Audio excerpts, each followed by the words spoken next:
আয়েশ করে গাছের মূল খাচ্ছেন স্থানীয়রা, আর এই মূল থেকেই মিলবে মুক্তি। তবে এর চেয়েও আশ্চর্যজনক ব্যাপার, এই মূল চাষ করেই অল্প কয়েক মাসেই লাখপতি হচ্ছেন কৃষকরা। আমরা এই শিমুলের মূল 1 বিঘা চাষ করি, 15 থেকে 20 হাজার টাকা খরচ হয়। ইনশাল্লাহ আমরা ভালো দাম পাই, 1.5 লাখ থেকে 2 লাখ টাকা। বাজারে এই মূলের চাহিদা এতই বেশি যে সারা বছর চাষ করেও চাহিদা মেটাতে পারছে না কৃষকরা। গোটা বাংলাদেশে অনেক এই শিমুলের মূলের প্রতি যে চাহিদা, সে অনুযায়ী আমরা সবাই মাল দিতেই পারি না বাংলাদেশে। নাটোরের লক্ষ্মীপুর খোলাবাড়িয়া গ্রাম এখন দেশের অন্যতম ঔষধি গ্রাম হিসেবে পরিচিত। আব্বাস পাগল নামের একজন চাষির হাত ধরে এই অঞ্চলের চাষাবাদ শুরু হয় শিমুল মূলের।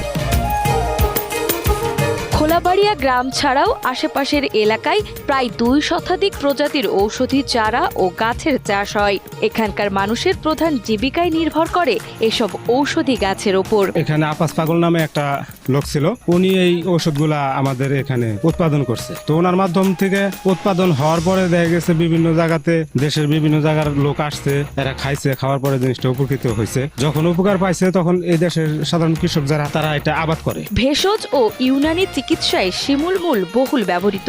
শারীরিক দুর্বলতা, অতিরিক্ত তৃষ্ণা, গ্যাস্ট্রিক, গাঁটের ব্যথা সহ নানা উপসর্গে এটি কাঁচা বা শুকনো গুঁড়া আকারে দুধ বা পানির সঙ্গে সেবন করেন রোগীরা। প্রকৃতি আল্লাহ তাআলার একটা শ্রেষ্ঠ দান। এই শিমুল মূল খেলে আমাদের কোষ্ঠকাঠিন্য যাদের সমস্যা আছে, এটা আল্লাহর মেহেরবানিতে চলে যায়। এছাড়াও যাদের শারীরিক সমস্যা অর্থাৎ ক্যালসিয়ামের ঘাটতিগুলো রয়েছে, এগুলো নিয়মিত খেলে আল্লাহর মেহেরবানিতে মুক্তি পাওয়া যায়। সাধারণত মার্চ এপ্রিল মাসে বেলে দোআঁশ মাটিতে বপন করা হয় এই শিমুল মূলের বীজ।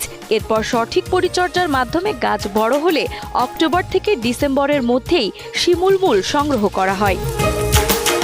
1 বিঘা জমিতে শিমুল মূল চাষে খরচ হয় 20 থেকে 25 হাজার টাকা। বাজারে ভালো চাহিদা থাকার কারণে 1 বিঘা শিমুল মূল বিক্রি হয় 1.5 থেকে 2 লাখ টাকা পর্যন্ত। মাত্র কয়েক মাসের ব্যবধানেই ভালো আয় হওয়ায় চাষিরা এই ফসলকে লাভজনক হিসেবে দেখছেন। এই শিমুলের মূল চাষ করে আমরা ব্যাপক লাভজনক। বৈশাখে এই শিমুলের মূলটা চাষ করি, সেটা আমরা কার্তিক মাস এবং অগ্রহায়ণ মাসের মধ্যে বিক্রি করে দিতে পারি। চাষিরা এই বীজ বপনের পর নির্দিষ্ট সময় পর্যন্ত পরিচর্যা করেন। এরপরে পুরো ক্ষেত ধরে বিক্রি করে দেন ব্যবসায়ীদের কাছে। তারা ফসলের পুরো মাঠ কিনে নিয়ে মাঠ থেকে সংগ্রহ করেন শিমুল মূল। সংগ্রহের পর শিমুল মূল গাছের শিকড় থেকে আলাদা করে পরিষ্কার করা হয়। তারপর আটি বেঁধে প্যাকেটজাত করা হয়।